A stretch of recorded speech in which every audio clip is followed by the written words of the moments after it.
Hello, everyone. I know many of you are listening to this while preparing for sleep. Before we begin, take a moment to notice where you are and what time it is for you right now. You don't need to type anything if you're already drifting off. And if you enjoy calm stories like this, you can gently support the channel by liking and subscribing.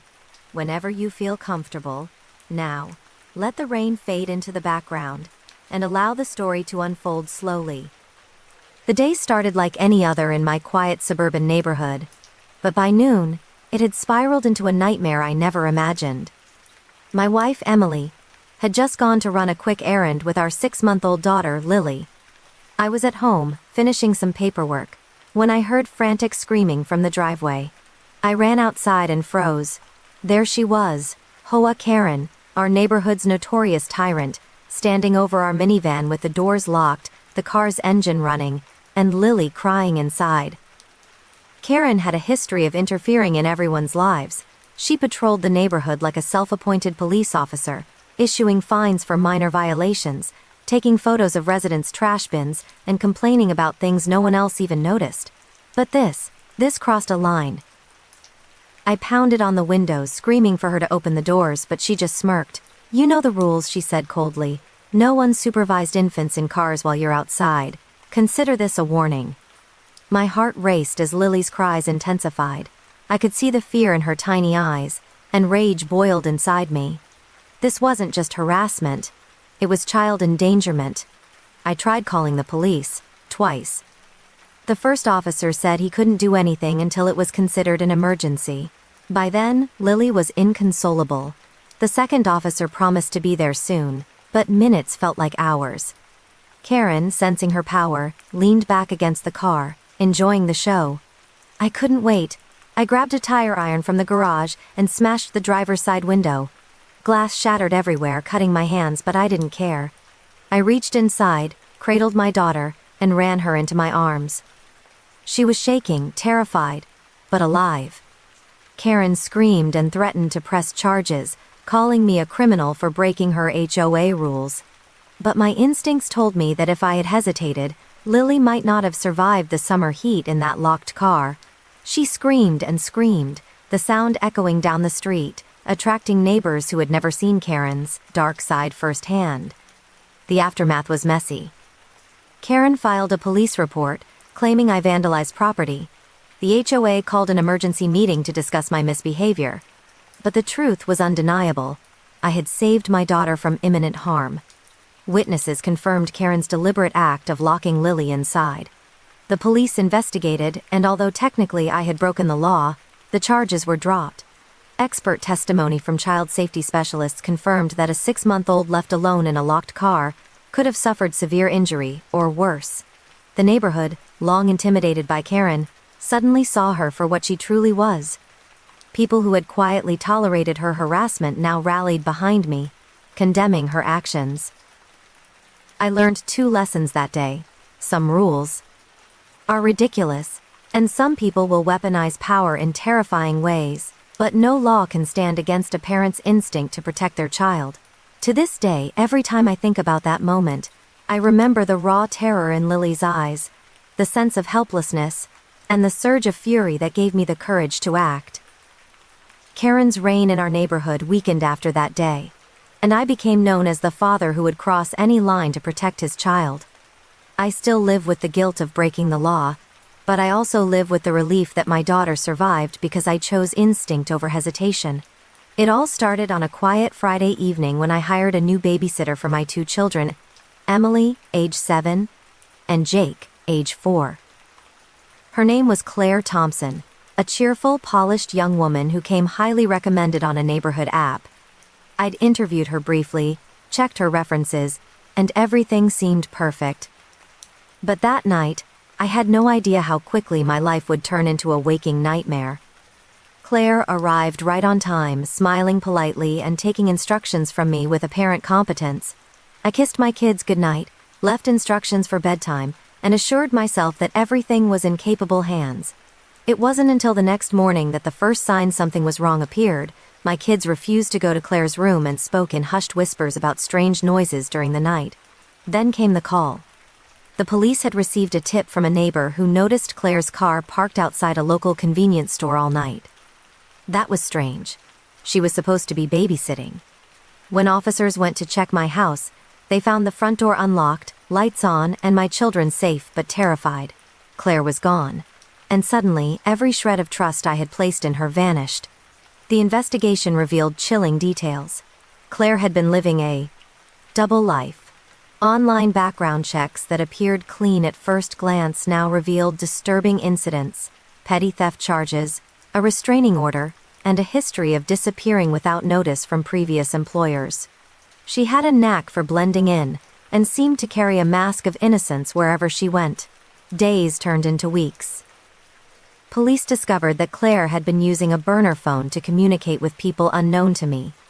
Surveillance footage from local stores showed her buying large amounts of cash cards, changing her appearance, and moving with calculated precision.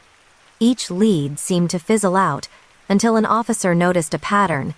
Claire always left a trail near the city's abandoned industrial district. I took matters into my own hands.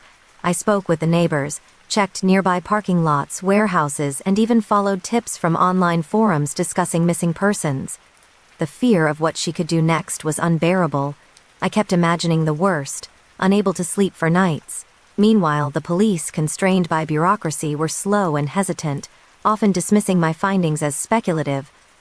Finally, a breakthrough. One of the abandoned warehouses yielded signs that Claire had been living there. Discarded receipts, bedding, and personal items from her time with my children. It was clear she had no plan to harm Emily and Jake physically, but her erratic behavior and deception had put them in emotional jeopardy. Police arrested her the next day, and during interrogation, Claire confessed to abandoning the house because she felt trapped and panicked under pressure. She had no intention of harming my children, she said, but the damage had been done. The aftermath left lasting scars. My children were traumatized, waking up screaming, fearful of strangers, and clinging to me for comfort. Therapy sessions helped, but I learned that trust is fragile and people often hide darker sides beneath a cheerful facade. The neighborhood, once oblivious, became cautious. I started hosting community safety meetings, sharing my story, warning other parents that sometimes, even vetted adults could turn into threats. Claire was sentenced to probation and mandatory counseling, but the emotional impact lingered far longer. That night, I realized that safety is never guaranteed, and vigilance is the only shield against deception.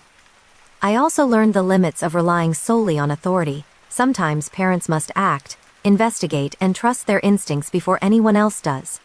Even now, years later, I remember the blank, panicked expressions of my children when they realized Claire had disappeared.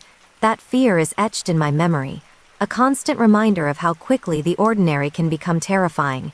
And I know that if I hadn't noticed the small inconsistencies, if I hadn't trusted my gut, the story might have ended far differently. It began with something small, almost unnoticeable. My golden retriever, Max, started refusing his favorite treats. At first, I thought it was a phase. Dogs get picky sometimes. But within a week, he began vomiting, his energy drained, and his once bright eyes dulled. I took him to the vet immediately, fearing an infection or disease, only to hear a chilling possibility: poisoning. My first thought was disbelief. Who would do such a thing? Then the answer hit me like a thunderclap: our neighbor, Vanessa Holt. She had always been jealous of Max, the way he'd happily follow me around, or how neighbors would stop by just to see him. It was petty, irrational, but now it was dangerous. I had no proof, just suspicion. Vanessa had always made sly comments: "Dogs are messy. I don't know why you even keep him, or I hope he behaves while I'm around." To anyone else, these remarks were minor annoyances. To me, the eyes suddenly looked like sinister warnings. Determined, I decided to gather evidence. I bought surveillance cameras and placed them discreetly around the yard. I started taking samples of Max's food before mealtime and logging every interaction Vanessa had with our property. At first, nothing concrete appeared. Then one night, the footage captured her, crouched by Max's food dish while he slept, sprinkling a fine powder into it and quickly slipping away when she thought no one was watching. I felt a mix of fear, anger, and disbelief. I couldn't confront her directly. What if she became violent? I needed proof the authorities would accept. I collected the powdered substance from the dish and had it analyzed. The results were chilling. It contained a toxic chemical commonly used to poison animals. Armed with evidence, I went to the police.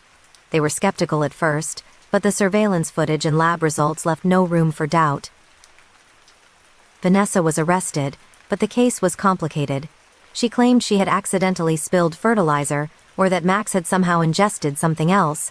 But the evidence was irrefutable, and she was charged with animal cruelty and attempted poisoning. The ordeal didn't end there. Vanessa's reputation in the neighborhood unraveled as others admitted to having suspicious encounters with her pets. Some neighbors had lost cats mysteriously, while others spoke of dogs who fell ill under her watch. It became clear she had a pattern, not an isolated incident. Meanwhile, Max recovered slowly. His trust wavered. His once exuberant tail wags became cautious glances toward the neighbor's yard. It broke my heart to see him scared in the very space he used to love. I spent months rebuilding his confidence, ensuring he knew he was safe, loved, and protected. The neighborhood learned a hard lesson. Sometimes the threats are closer than you think, and envy can escalate to dangerous extremes when left unchecked. I also learned that instinct matters. If something feels wrong, investigate immediately. I trusted my gut, documented everything, and ultimately saved Max's life. Vanessa is now serving time and prohibited from owning pets. The experience left scars, not just for Max, but for the peace I once took for granted in my own home. Every time I walk him past her house, I feel a mix of relief and lingering tension. What began as a small, almost unnoticeable act of malice had escalated to life-threatening cruelty, but thanks to evidence, vigilance, and relentless determination, justice was served. It was supposed to be a normal Friday night. My sister Jessica, 28, had been dating casually after a long breakup, and she mentioned meeting someone new through Tinder. I was cautious. Modern dating can be unpredictable, but she insisted he seemed nice, normal, safe. I never imagined that a swipe and a coffee date would turn into the most terrifying experience of our lives. Jessica left the apartment around 7 p.m., dressed casually, her phone fully charged. She sent a text after the first hour. "He's really sweet. Don't worry." That was the last message I ever received from her that night. Hours passed. By midnight, I began calling her, texting repeatedly. Her phone went straight to voicemail. Panic began creeping in. The next morning, I went to her apartment. Her purse and phone were gone, her keys still on the counter. No signs of struggle, no obvious clue, just absence. I immediately called the police, but without any evidence of foul play. They advised waiting 24 hours.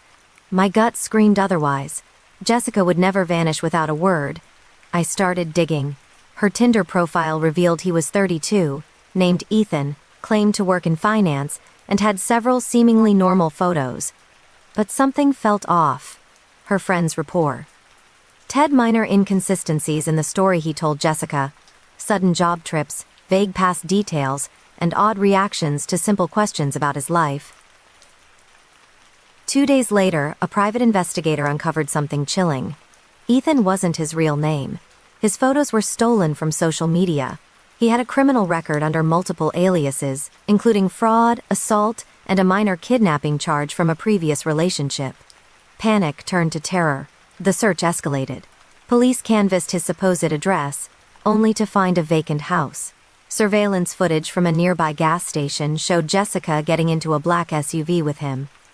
After that, the trail went cold, until a week later, when a tip came in from a long-distance truck driver. He reported seeing a woman matching Jessica's description in a remote storage facility outside the city. Authorities raided the facility. Jessica was there, alive, shaken, but unharmed physically. Ethan had confined her in a locked room, intending to blackmail her with threats of false criminal charges against her if she tried to escape. It was manipulative, terrifying, and calculated. She had tried to leave multiple times, but he had prepared locks and false identities to prevent discovery. The arrest was swift once the raid occurred. Ethan was charged with kidnapping, fraud, and identity theft. Jessica, though traumatized, returned home safely. Therapy sessions helped, but she carried the invisible scars of fear, betrayal, and the realization that someone you think you know can hide a completely different life behind a carefully constructed mask. The aftermath left a profound lesson for all of us. Dating apps are convenient but dangerous. Trust must be earned and verified. Jessica's story became a cautionary tale in our community, shared in local parenting groups and social circles, as a warning about the hidden dangers of modern dating. Eve. Now, months later, Jessica hesitates before giving personal details to anyone new. She remains cautious, resilient, and determined not to let this incident define her. I learned a hard truth too. Instinct matters, and in some cases, waiting for authorities to act isn't enough. Vigilance, research, and persistence saved my sister. Her disappearance, brief as it was, reshaped our family. We grew closer, more protective, and more aware of how quickly ordinary trust can turn into peril. Jessica's story is a reminder that danger sometimes hides behind a charming smile and a well-crafted profile, and that paying attention to intuition can literally save lives. It started as a small, seemingly harmless incident. My son Ethan came home from school one afternoon, tears in his eyes, clutching his lunchbox. He told me, in a quivering voice, that his teacher, Ms. Helen Carter, had taken money from him. At first I didn't believe him. He had always been imaginative, prone to exaggeration. But something in his tone told me this was different. I started asking around. Other parents reported the same thing: missing lunch money, mysterious fines for lost supplies, and students who were suddenly short on school items. It was unusual but subtle. No one had suspected anything serious. After all, Ms. Carter had been teaching for over a decade, well liked by many. Then came the surveillance footage. The school installed new cameras for security, and one night I convinced the principal to review footage from the teacher's lounge and classrooms. What we saw made my blood run cold. Ms. Carter was taking envelopes from students' desks, emptying them of money, and placing it in her personal bag. She had done it discreetly, with practiced ease, and no one had noticed for months. I reported it to the police, and an investigation began. What was supposed to be a simple theft case quickly turned darker. Background checks revealed a troubling pattern. Ms. Carter had previous employment at another school where complaints of missing items were ignored, as well as small fraud charges that had never led to conviction. It became clear she had been operating under a carefully constructed facade, exploiting trust and authority for her gain. As the investigation continued, the scope of her deception expanded. She had been coercing students into doing extra chores for privileges in the classroom, pocketing money from after-school programs, and even threatening children who questioned her actions. Some parents admitted that they had suspected something, but didn't want to accuse a respected teacher. The day she was arrested was surreal. Parents gathered outside the school, whispering and shaking their heads. Some students cried, some were angry. Ms. Carter appeared calm, almost indifferent, as officers led her away. Her trial revealed months of calculated manipulation, theft, and emotional abuse.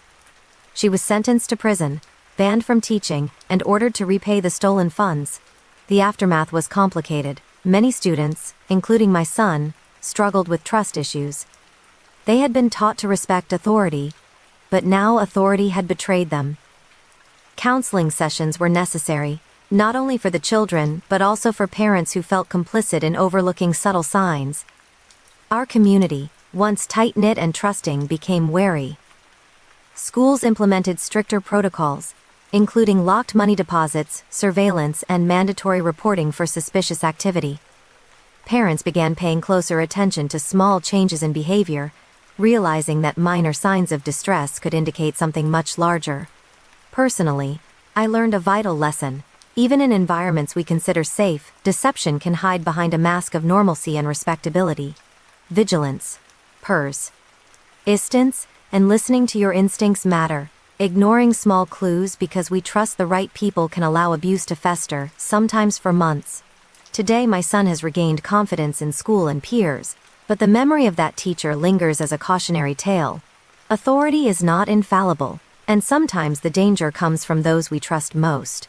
What began as missing lunch money turned into a full-scale revelation of manipulation, deceit, and betrayal. But thanks to attention, investigation, and action, justice was finally served. It was a quiet Tuesday morning when our lives were turned upside down. My 10-year-old daughter, Mia, who relied on a wheelchair due to a congenital condition, was playing in our front yard while I worked on the driveway. Our neighborhood, usually peaceful, had been tense for months because of one woman, Karen, the HOA tyrant. She was infamous for enforcing petty rules with ruthless precision, often threatening fines, legal action, or worse. I didn't expect her next move. I heard a high-pitched, evil laugh and ran to the yard just in time to see her pour a liquid over Mia's wheelchair and ignite it. Flames erupted instantly. My daughter screamed, trapped in the burning chair. Without thinking, I grabbed the fire extinguisher, doused the flames, and pulled her away. Her wheelchair was ruined, and she was covered in minor burns, but she was alive. Karen stood there, smirking, as if she had won some twisted victory. She called the act discipline for violating HOA rules. That's when I realized she had no fear of consequences. She thrived on control, intimidation, and cruelty. My heart raced, my anger reached a boiling point. I had to protect my daughter, and I knew I couldn't let Karen get away with this. Here's the part most people didn't know. I wasn't just any parent. Years ago, I had served as a Navy SEAL, trained in tactics, survival, and combat. While I had left active duty to focus on family life, the instincts never left me. I immediately documented everything: photographs, video, witness statements. Karen tried to lie, claiming the fire was an accident, but the evidence was overwhelming. The legal battle began. Karen filed complaints claiming I had provoked her, and tried to assert that my actions after the fire were unlawful. But the truth came out quickly. Surveillance cameras from nearby homes captured her deliberate act, the accelerant, and the malicious way she cornered Mia in the yard. Experts testified that the fire could have caused severe injury, or worse, if I hadn't acted instantly. Meanwhile, Karen's reign of terror didn't go unnoticed. Neighbors who had suffered her harassment over the years began speaking out. Stories of intimidation, threats, and petty destruction came together to form a pattern of abuse. The HOA tried to intervene, but they were powerless in the face of criminal charges. The day Karen was finally arrested, I felt a mix of relief and lingering fury. Justice had been served, but the scars, both physical and emotional, remained. Mia underwent treatment for her burns, and therapy sessions helped her cope with the trauma. I remained vigilant, ensuring she felt safe in our own home. Word spread quickly in the community: the Navy SEAL parent who saved his daughter from a sadistic HOA tyrant. Some were inspired, others intimidated. But most importantly, Karen could no longer harm anyone. Her threats, her cruelty, and her sense of superiority had been dismantled by evidence, action, and a refusal to be passive. That incident taught me something profound. Power in the wrong hands is dangerous, but courage, preparation, and love for family can overcome even the most malicious individuals. It also reminded me that appearances can be deceiving. The quiet, controlling woman in the neighborhood had a history of cruelty, but I had the training, the instincts, and the determination to stop her. Mia recovered, stronger and more resilient than I could have imagined. Karen is now facing charges that may keep her from ever holding power again. And while the memory of that day will never leave us, it reinforced a fundamental truth. No one threatens my family and escapes the consequences. It started with small, unsettling signs: footprints in the dew on my backyard lawn, a garden gnome moved out of place, and strange noises at night that I initially dismissed as wildlife. Living in a suburban neighborhood, I had never imagined that something truly sinister could unfold just steps from my back door. One night, I was reviewing my security camera footage after noticing that my gate had been slightly ajar. The footage revealed something terrifying: a man, unknown to me, sneaking around my property at 2 a.m. His movements were deliberate, precise, almost as if he were casing the house for weeks. My heart pounded. I called the police immediately, and an officer came to inspect the area. He reassured me that nothing had been taken, and without evidence there was little he could do. But I knew better. Something about the way he moved, his calm, calculated steps, his way of examining windows and doors, felt predatory. I began documenting everything: timestamps of sightings, fresh footprints, and any odd items left behind. I even installed additional cameras with infrared capabilities to capture movement in the dark. Then, 1 week later, The footage captured him entering the garage. I watched in horror as he rifled through boxes, searching methodically, leaving no fingerprints behind.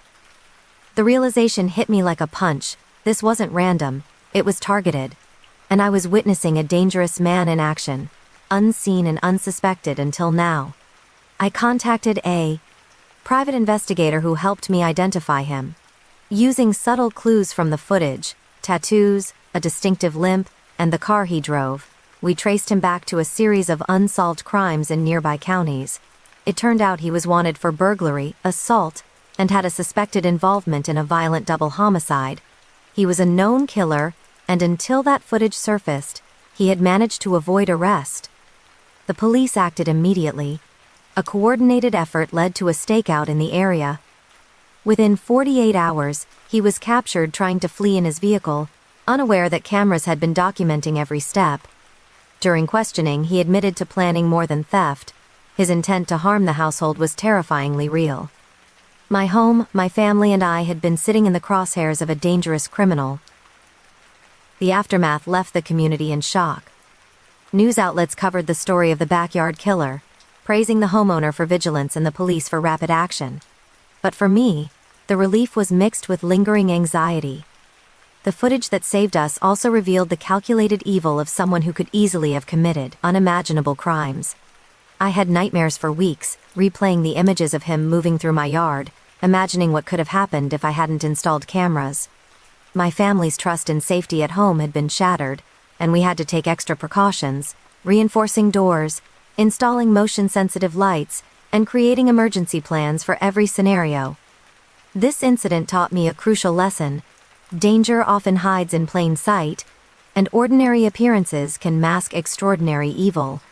Technology, vigilance, and intuition saved lives that could have been lost. What began as mysterious noises and small signs escalated to a life-threatening situation, and without proactive measures, the story could have ended tragically. Now, years later, I still check the backyard at night, double-check the locks, and review security footage. The stranger in my backyard is behind bars, but the memory of that danger and the realization that killers can lurk unseen has permanently altered how I view safety. One thing is certain, vigilance isn't paranoia, it's survival. I never thought my life could spiral into a nightmare like this. After a bitter divorce, I tried to rebuild my life quietly, focusing on my work and my 2 children. But my ex-husband, Richard, seemed determined to ruin me at every turn. I knew he was vindictive, but I never imagined he would go as far as framing me for murder. It began subtly. A mutual acquaintance, someone who had been a witness in our divorce proceedings, called me in a panic. "Did you know someone was killed last week? They say your fingerprints were found at the scene." My stomach dropped. I hadn't been anywhere near the location. I knew instantly that something was wrong, but I didn't yet know how deep the trap went. The police came to question me. At first, they were polite, taking my statement and noting my alibi. But as the investigation continued, more evidence surfaced. Emails supposedly sent from me to the victim, threatening phone calls traced to my number, and even video footage that had been digitally altered to show me near the crime scene. Everything pointed to me. The prosecution built a seemingly airtight case. I hired a private investigator, desperate to uncover the truth. Within days, he discovered anomalies, IP addresses that didn't match mine, metadata on the videos that indicated editing, and inconsistencies in the timelines. The investigation revealed a horrifying reality. Richard had meticulously planned the frame-up. He had hacked emails, manipulated surveillance footage, and even coerced a neighbor into falsely witnessing. My presence near the victim's house, court dates approached, and the tension was unbearable. I could feel the walls closing in as the prosecution presented their case, confident that I was guilty. My attorney argued the inconsistencies, but without concrete evidence pointing to the real culprit, I feared the worst. The emotional toll was immense. My children were terrified, my friends were suspicious, and I felt completely isolated. Then, the breakthrough came. Forensic experts discovered digital fingerprints on the manipulated videos and emails, traces of Richard's devices and software used to fabricate the evidence. Additionally, a neighbor who had been coerced admitted to lying under duress. The police arrested Richard, And he finally confessed to orchestrating the frame-up, hoping to eliminate me from our children's lives and ruin me financially. The relief was immense but tempered by lingering fear. The emotional scars from nearly being convicted of a crime I didn't commit were deep. I realized how easily someone with technical knowledge and a vendetta could manipulate evidence, create illusions of guilt, and almost destroy lives. My ex-husband was sentenced to prison for fraud, coercion, and attempted framing, but the psychological aftermath for my family and me would last much longer. The experience transformed my outlook on life. Trust became a careful, measured act. I became hyper-aware of digital security, privacy, and the importance of documenting everything in case of future attacks. My children learned resilience, but they also learned caution and vigilance, lessons no parent ever wants to teach this way. Looking back, I understand how close I came to losing everything: freedom, reputation, and custody of my children. But justice prevailed, and I emerged stronger, more vigilant, and determined never to allow another person to weaponize lies against me. The nightmare taught me one unshakable truth. When someone is willing to manipulate reality to hurt you, the stakes are higher than imagination, and only evidence, persistence, and courage can save you. It was a quiet Thursday evening, and I was settling in after a long day at work. My apartment, on the third floor of a modest complex, felt safe, until the acrid smell of smoke suddenly filled the air. At first I thought it was a neighbor cooking, but the scent quickly became unbearable. I ran to the hallway and saw flickering orange light seeping from the unit next door. My apartment building was on fire. I banged on doors, screaming for anyone to evacuate. Residents scrambled, some still in pajamas, clutching pets and valuables. I dialed 911 immediately, expecting someone to call it in first. Then a horrifying realization hit me. My next-door neighbor, the only person awake at that hour, had seen the fire but did nothing. No call, no alarm, nothing. Instead, they stood at their window, watching the flames devour my building. Panic surged. I grabbed a fire extinguisher and tried to control the blaze long enough for everyone to escape, but the fire spread too quickly. Smoke filled the stairwell, and flames licked the ceiling. I helped carry an elderly resident down the stairs, coughing violently, while others ran barefoot through the hallway. The smell of burning fabric and plastic made it feel like a nightmare I couldn't wake up from. By the time the firefighters arrived, the fire had engulfed 2 units. The investigation revealed that the fire was not accidental. It had been set deliberately. The neighbor who had witnessed the early signs became the primary suspect. Further digging uncovered a history of disputes, petty arguments, complaints about noise, and even threats that escalated over minor grievances. It appeared they had ignored the fire intentionally, waiting to see how far it would go, or perhaps hoping someone would get hurt. Police interviewed multiple residents. Witnesses confirmed that the neighbor had noticed smoke before anyone else, but had failed to act. Security footage captured them standing by the window, unmoved as flames spread. The fire had caused serious property damage, displaced several families, and could have resulted in fatalities. The aftermath was chaos. Insurance claims, temporary housing, and the trauma of nearly losing everything created an emotional and financial burden on every affected family. My apartment was destroyed, but I was alive, and that was the most important thing. However, the betrayal by someone I had trusted as a neighbor cut deeper than the flames themselves. The neighbor was charged with criminal negligence and endangerment, a rare and serious conviction in cases where someone observes danger and does nothing. During the trial, their motives became clear: petty revenge, resentment toward our unit, and a disturbing lack of empathy. The court sentenced them to jail and restitution payments to the affected families. Even now, years later, the memory of that night lingers. The fear, the chaos, and the realization that someone nearby could stand by while destruction occurred taught me a harsh lesson about vigilance, awareness, and human nature. I learned to never assume others will act responsibly in emergencies. Life can hinge on the split-second decisions, or indecisions, of those around you. That night changed my perspective on community, trust, and survival. I now carry smoke alarms, fire extinguishers, and a keen awareness of my surroundings wherever I go. The fire could have claimed lives, but thanks to quick thinking, the bravery of firefighters, and sheer luck, it didn't. Yet the memory of my neighbor's inaction serves as a constant reminder, sometimes the greatest danger isn't flames, but the people standing nearby.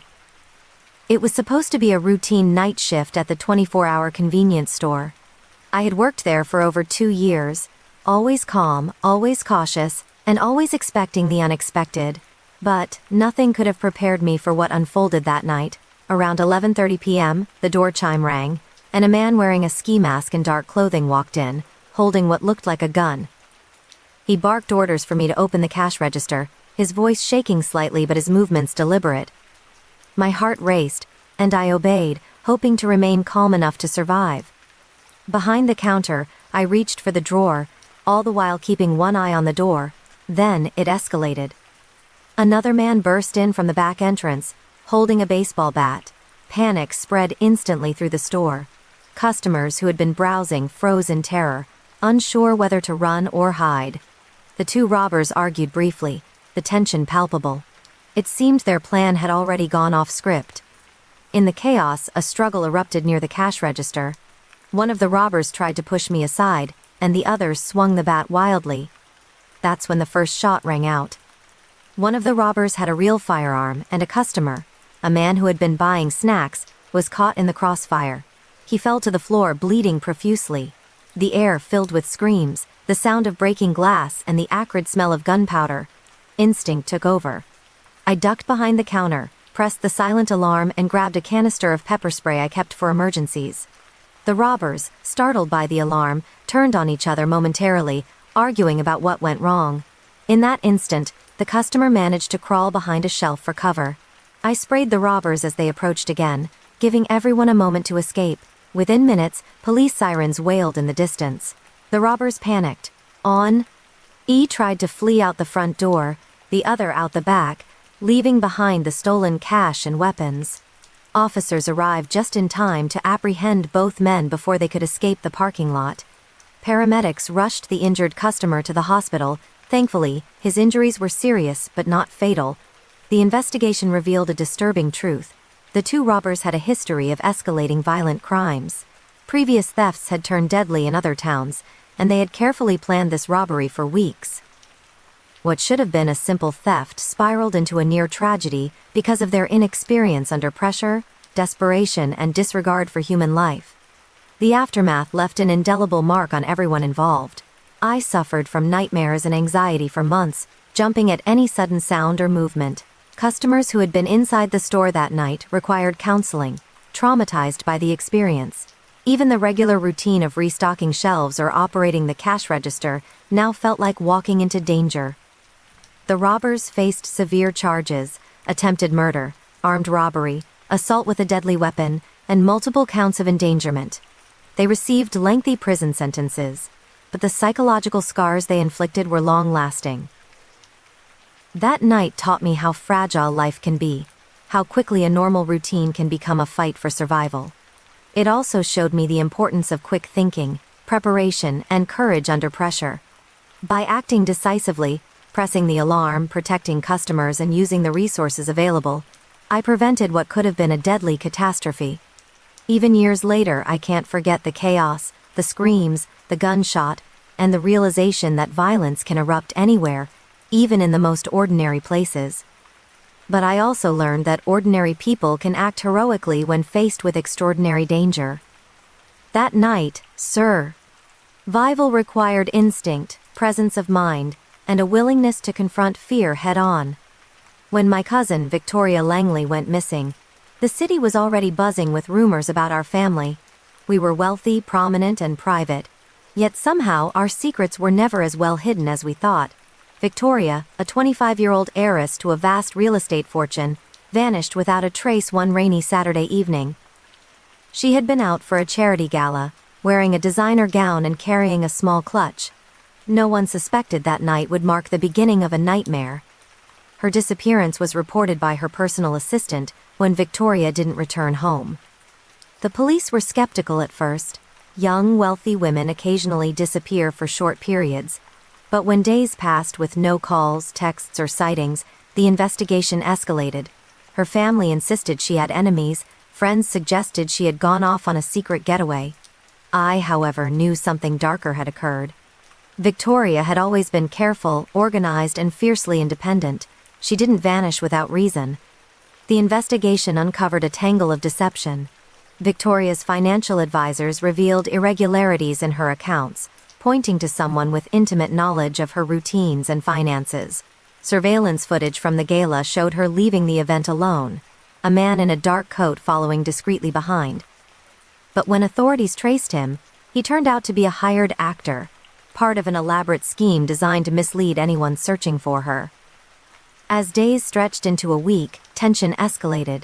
Social media exploded with theories: kidnapping, runaway heiress, or a family dispute gone wrong. Then, an anonymous tip arrived at the police station.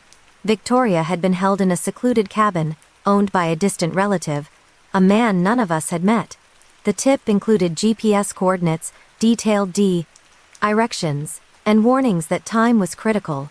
Police and FBI agents coordinated a raid on the cabin. Victoria was found unharmed physically but terrified and traumatized. She revealed that her disappearance was orchestrated to shield her from an inheritance dispute gone violent. A faction of the family, aware that she would inherit millions, had plotted to isolate her, gain control of her finances, and manipulate the family fortune. Threats, coercion, and psychological intimidation were part of the plan. The revelation shocked the city. Media outlets covered the story extensively: the missing heiress, the scheming relatives, the near-fatal conspiracy. Family secrets long buried were dragged into public view. Secret accounts, hidden properties, and illicit agreements came to light. The trial revealed the depth of greed and betrayal, showing that wealth can bring not just privilege, but danger, even from those closest to you. Victoria's recovery was long and difficult. She underwent therapy to process the betrayal and trauma, learning to trust again while understanding that her life and safety had been in jeopardy due to greed and deceit. Her story became a cautionary tale in high society circles and charitable organizations alike. Wealth can make you a target, and vigilance is essential even within one's own family. For me, the experience was a profound awakening. I realized how easily trust can be weaponized, and how appearances can mask sinister motives. The family we thought we knew hid dangerous secrets beneath layers of civility and tradition. Victoria's bravery, survival, and resilience highlighted the thin line between fortune and peril, and how quickly ordinary lives can be entangled in a web of deception, greed, and danger. Years later, the city still whispers about the missing heiress. Victoria, now cautious but empowered, rebuilt her life and business. The Emily fractures remain, but she emerged stronger, wiser, and determined to protect herself. Her story reminds us that danger can lurk behind the most familiar faces, and that sometimes survival depends not just on luck, but on courage, intuition, and relentless determination. It started innocently enough. My best friend Lily had recently started dating a man named Jason, charming, witty, and seemingly respectable. I didn't want to judge him too quickly. After all, she had a good sense of character. But something about the way he handled money, possessions, and even casual interactions made my instincts tingle with unease. At first, it was small things: missing cash from her purse, a rare book or piece of jewelry that she swore she hadn't lost. Lily initially laughed it off, blaming herself for being careless, but when I visited her one weekend, I noticed the pattern. Items she treasured, gifts from family, expensive accessories, were disappearing at an alarming rate. And oddly, Jason always seemed unbothered, almost casual, when these incidents occurred. One evening, I caught Jason in the act. I had stayed late, helping Lily organize her apartment, when I noticed him sneaking into her bedroom under the pretense of checking something in the closet. I quietly followed and watched as he rifled through drawers, carefully pocketing jewelry and cash. My heart raced. This wasn't a misunderstanding or a one-time incident. It was calculated theft. I confronted him immediately, but he laughed it off. "You're imagining things," he said, his charm suddenly chilling. "I only borrow things." But over the next weeks, his behavior escalated. He started manipulating Lily, isolating her from friends and family, and creating situations where he could steal without suspicion. Her bank account began showing unauthorized transactions, and personal information was compromised. Determined to protect my friend, I began documenting everything. I installed discrete cameras, monitored financial activity, and kept meticulous notes. Soon, we realized that Jason wasn't just stealing from Lily. He had a long history of theft, fraud, and deception. Background checks revealed multiple aliases, reports from previous girlfriends, and small thefts across several states. He was, in fact, a serial thief, escalating from petty theft to potentially dangerous criminal behavior. The breaking point came when Jason attempted to steal a family heirloom during a weekend gathering. I caught him red-handed, and this time, there was no charm, no excuses, just raw, unmasked aggression. I called the police immediately. The arrest was swift once they saw the compiled evidence, footage, bank records, and witness statements. Lily was shaken, traumatized by the betrayal.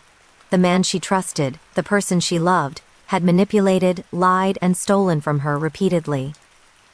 Therapy was essential to help her rebuild trust, recognize manipulation, and regain her confidence. It took months for her to feel safe in her own home again. The court case revealed the full extent of Jason's criminal pattern. He was convicted of theft, fraud, and coercion, receiving a lengthy prison sentence. His history indicated he could have escalated to violent crime if unchecked. The case became a cautionary tale among friends and community members. Charm and charisma can mask dangerous tendencies, and vigilance is crucial even in relationships with those we think we know best. For me, the experience was both frightening and enlightening. I realized that intuition, documentation, and proactive action can prevent harm, even when deception seems seamless. Lily survived the ordeal, wiser and more cautious, but the betrayal of someone she trusted left lasting scars. This story is a reminder that some people hide danger. Patterns behind charm and affection. Trust can be weaponized, possessions can be used as leverage, and sometimes, the people closest to you can escalate from subtle manipulation to outright criminality. Acting quickly, gathering evidence, and never ignoring intuition can prevent a tragedy from becoming irreversible. We had endured Karen's petty tyranny for years, complaints about grass height, mailbox placement, and the color of our front door. But nothing could have prepared me for the level of malice she would direct toward my 12-year-old daughter, Sophie, who relied on her motorized wheelchair. Karen's obsession with control had escalated, and I should have seen the warning signs. It began subtly. One morning, Sophie was preparing to go to school, her wheelchair charged and ready. I was watching from the kitchen when I noticed something odd. The chair hesitated when she tried to move forward. At first, I thought it was a battery issue. But when I checked, everything was fully charged. Then it hit me. The brakes had been tampered with. Someone had deliberately sabotaged her wheelchair. I immediately suspected Karen. She had been hostile toward us for years, documenting every minor violation of HOA rules and issuing threats disguised as official notices. Her bitterness had grown personal when Sophie was allowed an exemption for accessibility reasons. I knew Karen couldn't tolerate seeing us get special treatment. I documented everything. I took photos of the damaged wheelchair, noted the timing, and even captured the unusual wear on the brake system, which indicated deliberate tampering. I also collected witness statements from neighbors who had seen Karen lurking around our driveway and making suspicious comments about Sophie's equipment. The situation escalated quickly. Sophie, unaware of the sabotage, tried to leave the house. Her wheelchair failed to stop on a slight incline. I caught her just in time, heart pounding, realizing how close she had come to a serious accident, or worse. My rage reached its peak. Karen had crossed a line, and I was determined that she would face consequences. Police and the HOA were alerted. While the HOA initially tried to minimize the incident, the evidence was overwhelming. Photos, expert testimony on wheelchair mechanics, and witness accounts painted a clear picture. Karen had intentionally endangered Sophie's life. Experts confirmed that tampering with a mobility device could have caused severe injury or death. Meanwhile, Karen remained defiant, insisting it was an accident and attempting to portray me as hysterical. But her past behavior, years of petty harassment, threats, and obsessive monitoring, showed a pattern of escalating malice. It was no longer a dispute over rules. it was deliberate endangerment. The police arrested Karen for assault, endangerment of a minor, and malicious tampering with mobility equipment. The community, long intimidated by her, finally saw the truth. Witnesses spoke openly about her obsession with control, recounting incidents of harassment, intimidation, and petty sabotage. Her influence in the HOA evaporated overnight. Sophie required counseling to process the emotional trauma, but physically, she was unharmed thanks to quick intervention. The experience left a lasting impression. Vigilance is critical, instincts matter, and documenting malicious behavior can save lives. This incident transformed our neighborhood. People who had tolerated Karen's tyranny became proactive, ensuring that the HOA could no longer wield unchecked power. I also learned a painful but vital lesson about courage. When someone threatens the safety of a loved one, fear must give way to action, evidence, and accountability. Karen eventually faced legal consequences, fines, and community backlash. While the scars of fear remain, Sophie regained confidence and independence, stronger and wiser. I too learned the importance of protecting family through vigilance and tenacity. Malice, no matter how hidden, can be countered with evidence, courage, and decisive action. It was supposed to be a routine Friday night. My husband and I had tickets to a rare concert, so we hired a babysitter we thought we could trust. Megan, a neighbor's daughter with references and a friendly smile. We left our infant twins, Olivia and Ethan, in her care for only a few hours. What we didn't know was that our decision would almost cost us everything. The first sign something was wrong was subtle. When we returned home, Megan appeared nervous, avoiding eye contact. The twins were unusually fussy, refusing their bottles.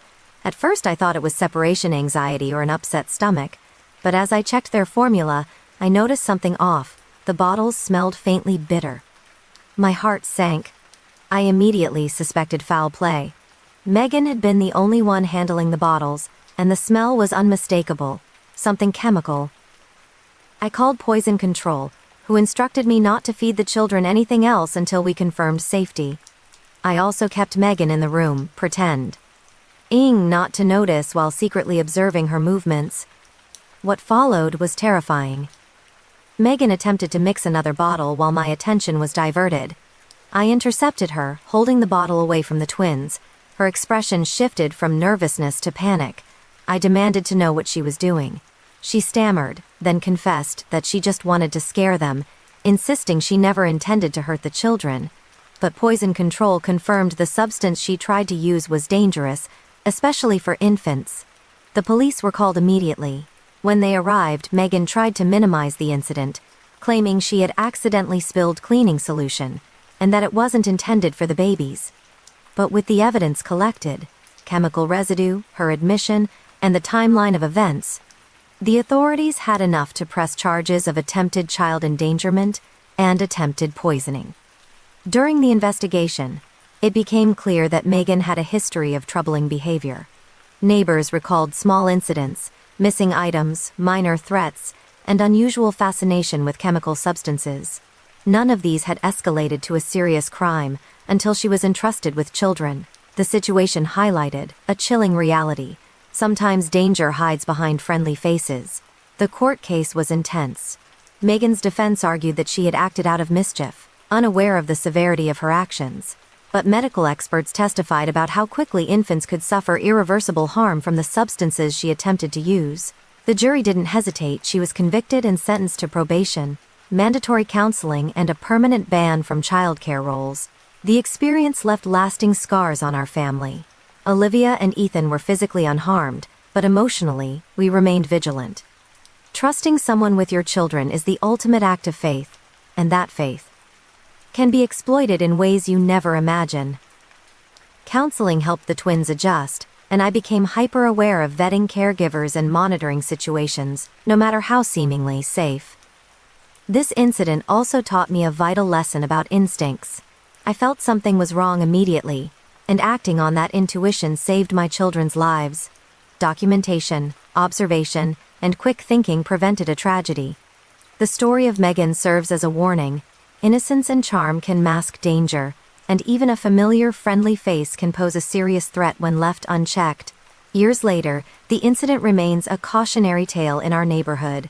Parents double-check caregivers, chemical substances in the home, and the behaviors of anyone entrusted with their children. My twins grew up understanding vigilance and caution, not fear, but awareness.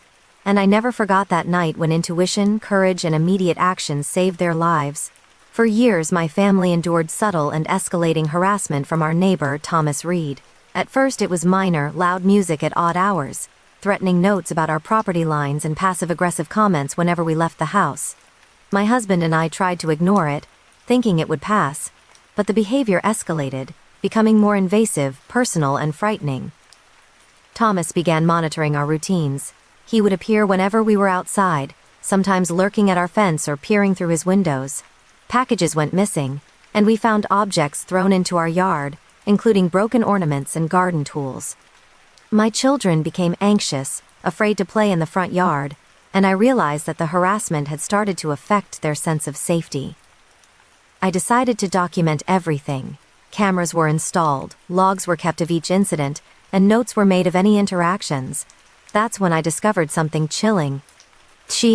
Omas had been using multiple fake identities to report us to the HOA, claiming violations that didn't exist. He was filing complaints to city authorities, creating false police reports, and making up stories that painted us as dangerous or negligent. Curiosity and concern led me to do some research. Online searches revealed that Thomas had a criminal past, convictions for stalking, harassment, and a previous restraining order from a former neighbor. His obsession with control and intimidation wasn't new. It was a pattern. Suddenly, the years of subtle torment made sense. What we had been experiencing wasn't petty neighborly annoyance. It was targeted harassment, escalating over time. The next step was tricky. Confronting Thomas directly could provoke retaliation, and going to the HOA initially did little. They were slow and cautious, unwilling to act without concrete evidence. Using the footage and documentation we had gathered, I presented a clear timeline of his behavior, showing patterns of intimidation, false reporting, and property interference. Authorities finally recognized the severity of the situation. The turning point came when police cross-referenced his activities with other complaints in the city. They discovered that Thomas had a long history of targeting families, filing false complaints, and even tampering with property to provoke disputes. Using digital evidence from emails, messages, and the surveillance footage, the police built a strong case against him. Thomas was arrested for harassment, stalking, and interference with property. During the investigation, neighbors came forward, corroborating incidents they had initially dismissed. It became clear that his obsession had not only targeted my family, but had affected the entire block.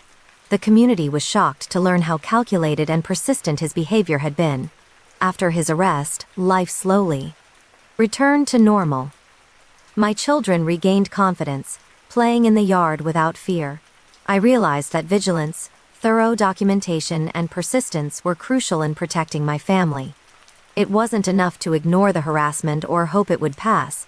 Proactive measures and careful evidence collection made the difference. The ordeal taught me that appearances can be deceiving. Thomas seemed like an ordinary neighbor, but his obsession and malice were hidden beneath a facade of normalcy.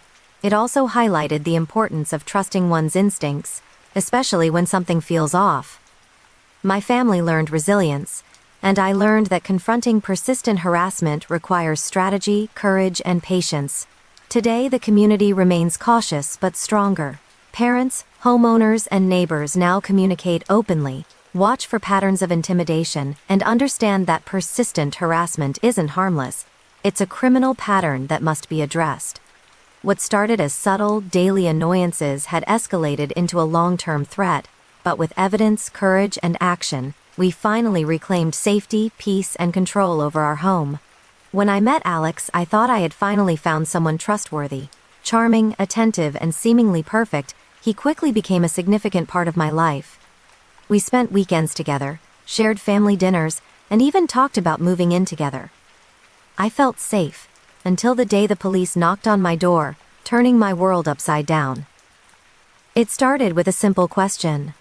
The officer asked if I knew Alex Thomas, providing details that sent shivers down my spine. A series of thefts, identity fraud, and an unsolved assault case from another state. My heart raced.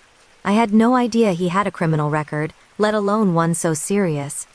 I had trusted him completely, never imagining that someone so close could hide such a dangerous past. Over the next few days, I discovered the extent of the deception. Alex had meticulously fabricated a new identity, complete with falsified documents, references, and social media accounts. He had erased traces of his past, presenting himself as an ordinary, law-abiding man. But the authorities' investigation revealed inconsistencies. Multiple addresses he claimed to have lived at were vacant, phone numbers he provided were untraceable, and background checks from previous jobs didn't match. The police explained that he was likely involved in a series of escalating crimes across several states. Small thefts had progressed into fraud schemes, and in one case, he had assaulted a business owner who confronted him. The discovery was chilling. Someone I had shared my home, my trust, and my life with was living a dangerous lie. I immediately ended the relationship, but the emotional fallout was intense. Fear, disbelief, and anger consumed me. How had I not seen the signs? How many red flags had I ignored because I wanted to trust someone? I began documenting everything: communications, interactions, and anything that might prove I had been unaware of his criminal activities. This documentation was crucial in demonstrating to authorities that I was not complicit. The investigation led to Alex's arrest. Authorities discovered more of his past victims, some of whom had suffered significant financial and emotional harm. He was charged with identity fraud, theft, and assault, receiving a lengthy sentence. For me, relief was mixed with lingering anxiety. I had escaped physical harm, but the betrayal of trust and the fear of what could have happened weighed heavily. Recovery was a long process. Therapy helped me process the deception, rebuild confidence, and learn to set boundaries in future relationships. I also became more vigilant in verifying information about new acquaintances, particularly those who claimed past experiences or references that seemed too polished or perfect. This experience taught me a harsh lesson. Appearances can be deceiving, and even the most charming individuals may hide dangerous pasts. Trust must be earned, and vigilance is essential, especially when someone has access to your personal life and information. Years later, I remain cautious but resilient. Alex's crimes are behind bars, and I've rebuilt my life with a renewed sense of awareness and self-protection. The ordeal showed me the importance of listening to intuition, maintaining vigilance, and documenting suspicious behavior. Had I not acted quickly when the police arrived and followed up on their warnings, the consequences could have been far worse. Ultimately, this story serves as a warning. Deception can be masterful, trust can be exploited, and danger can hide behind a familiar smile. Survival, awareness, and proactive measures are sometimes the only safeguards against hidden threats, and I learned that lesson the hardest way imaginable. It was supposed to be a fun Friday night. My sister, Emily, had just turned 24 and attended a small house party with a few friends. She promised to be home early, but by midnight, she hadn't called or texted. My gut sank. Emily was responsible, cautious, and always let someone know where she was. But that night, something went terribly wrong. The first sign that something was off came when friends reported seeing a man lurking around the property. He wasn't part of the party, just hovering outside, staring intently. At first, Emily's friends dismissed him as a nosy neighbor, but then his behavior became threatening. He followed Emily when she stepped outside, muttered obscenities, and refused to leave even when confronted. When Emily didn't return home, panic set in. I called her repeatedly, but her phone went straight to voicemail. We contacted the party host, neighbors, and finally the police. Initial reports suggested she might have left voluntarily, but her purse, keys, and shoes were left behind, signs she hadn't planned to disappear. Through interviews with partygoers, we learned that the man outside wasn't just random. He was Emily's ex-boyfriend, Mark, who had a history of obsessive behavior. He had been stalking her for months, sending threatening messages, showing up at her work, and even attempting to manipulate mutual friends to isolate her. His obsession had escalated, and that night, he had cornered her away from the crowd. The police quickly issued a search alert, checking nearby areas, reviewing traffic cameras, and sending out an Amber-like alert for potential abduction. Every minute felt like an eternity. Then, a breakthrough. A security camera in an alley nearby captured Emily being forced into a black SUV. Panic turned to urgency. Officers mobilized roadblocks and tracked the vehicle via license plate identification. When the SUV was intercepted, Emily was found inside, frightened but unharmed. Mark had intended to drive her to a secluded location, isolating her completely. Fortunately, his plan failed due to quick reporting and thorough coordination by law enforcement. He was arrested on the spot, facing charges of kidnapping, harassment, and stalking. Emily's recovery was both physical and emotional. She had been terrified but unharmed physically, thanks to the quick response of friends and authorities. Therapy helped her process the trauma and regain confidence in public spaces. She also became a vocal advocate for stalking awareness, sharing her experience to educate others about the signs and dangers of obsessive behavior. The aftermath left a lasting impact on our family. We became hyper-aware of personal safety, digital security, and the importance of trusting instincts. Emily's ordeal highlighted how quickly obsession can escalate, and how even someone familiar and seemingly harmless can become dangerous when driven by fixation and resentment. For law enforcement, the case served as a reminder of the importance of rapid response, community awareness, and the coordination of multiple agencies. The cameras, immediate reporting, and attention to details like vehicle movement were crucial in preventing a potential tragedy. This experience taught me the hard truth: danger often hides in plain sight, and obsession can escalate faster than expected. Vigilance, intuition, and swift action saved my sister. Her story is now a cautionary tale in our community. Always take stalking seriously, document suspicious behavior, and never underestimate the risks posed by someone who refuses to respect boundaries. Even now, Emily remains cautious but strong, using her voice to prevent others from experiencing similar terror. The memory of that night will never fade, but it also serves as a testament to the power of awareness, action, and resilience in the face of escalating danger. It started with a feeling, a subtle, uneasy sense that I wasn't alone in my apartment. Small things seemed off, doors slightly ajar when I was certain I had locked them, items moved just enough to notice, and faint sounds that I couldn't explain. I chalked it up to anxiety at first, but deep down I knew something was wrong. I lived alone in a modest 2-bedroom apartment on the 3rd floor. My landlord, Mr. Coleman, was usually cordial, friendly even, stopping by occasionally to discuss maintenance or rent. But I began noticing his visits always seemed to coincide with strange occurrences in my home. I dismissed it at first, not wanting to accuse someone unfairly. Then one day, while checking a loose vent near the ceiling, I discovered a small hidden camera. My heart sank. Someone had been watching me. Months of private life captured without my knowledge. Further inspection revealed a network of cameras hidden in the bedroom, kitchen, and living room. Each one was small, nearly invisible, but clearly operational. It was not just a one-time intrusion. It was systematic, deliberate surveillance. I immediately contacted the police, but I also began collecting evidence on my own.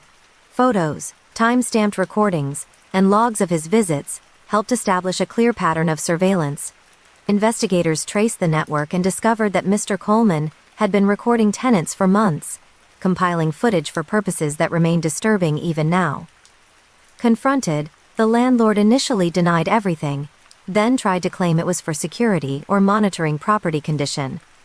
But experts testified that the placement of cameras, their concealment, and the angles, all focused on private areas of the apartment, proved malicious intent.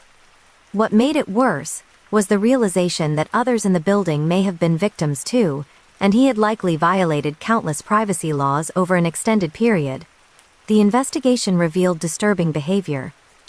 Mr. Coleman had a history of voyeurism, documented in complaints at previous rental properties. The police also found digital storage devices containing videos, some of which he had attempted to distribute online. The scale of the crime was alarming. An individual exploiting trust and authority for personal gratification while violating the most intimate spaces of tenants. I was forced to move out, as my sense of safety had been irreparably compromised. Therapy helped me process the violation, the fear, and the intrusion into my private life.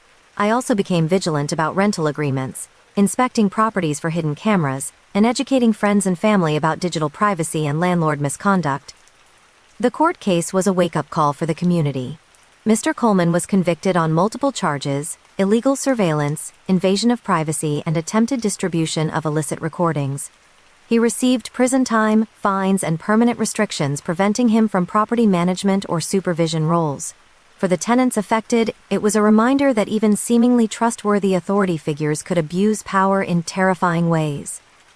This experience left lasting scars but also reinforced an important truth: vigilance is essential, intuition matters, and violations of trust should never be ignored.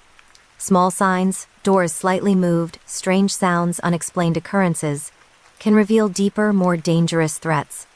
Protecting yourself means being aware, documenting anomalies, and acting quickly when privacy is compromised. Years later, I remain cautious but empowered. The experience showed that exploitation often hides behind familiarity, friendliness, or authority, and that survival requires attention to detail, proactive measures, and courage to confront wrongdoing, even when it comes from someone you're supposed to trust. It was around 10 p.m. on a Friday when the chaos began. My wife Sarah and I were watching a movie in the living room while our 8-year-old son Ethan played in his room.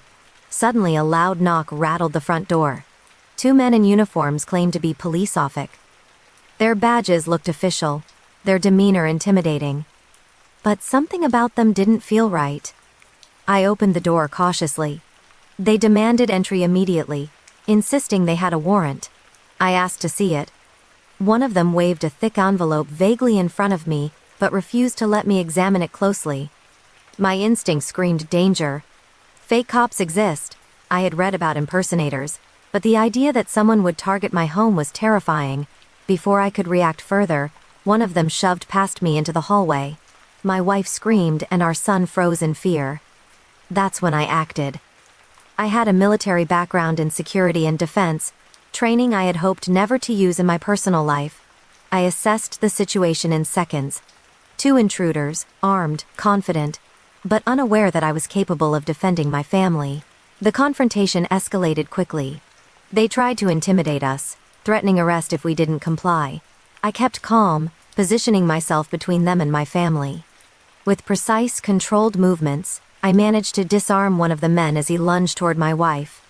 The second attempted to restrain me, but my training allowed me to neutralize the threat efficiently within minutes. Both men were restrained and waiting for authorities. We called 911, and real police arrived swiftly. It turned out the men were part of a larger criminal network impersonating law enforcement to rob homes. Our neighborhood had experienced several break-ins, but they were never caught. Until that night. The investigation revealed their method: fake uniforms, falsified warrants, and a pattern of targeting middle-class families with predictable routines. What saved us, beyond luck, was preparation and awareness. Our home security system recorded the entire encounter, proving that these men were imposters.